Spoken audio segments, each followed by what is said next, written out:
Well, hi, I'm attorney Steve Reilly, and I've got 4 decades of experience in working on estate plans, helping people to get their legacies to the people they desire. And today we're going to talk about two-word phrases that come up in wills that if you don't get them right, it could mess everything up entirely. Those two-word phrases are as follows: per stirpes and per capita.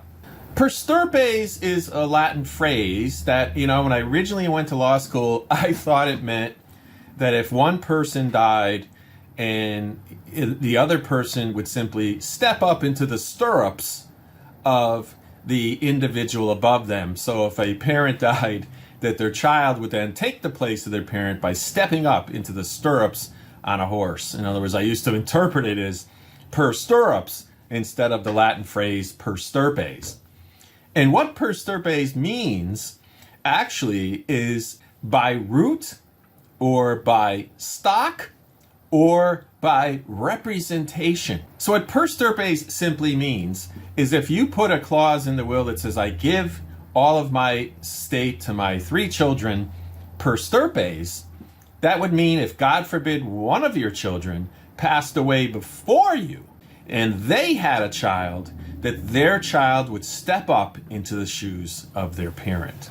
The second phrase is called per capita.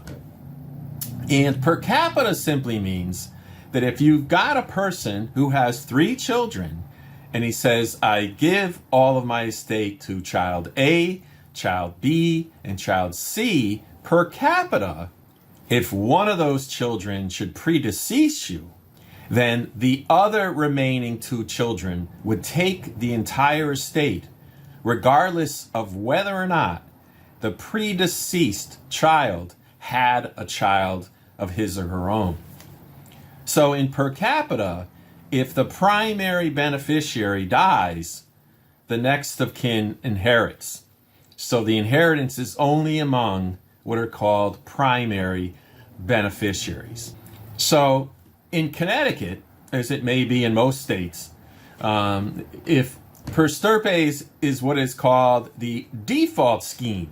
So in other words, if you say nothing in a will about it, if you simply had a will that said, I give it to my 3 kids per stirpes, or didn't say per stirpes rather, then the law would imply that you would have intended per stirpes.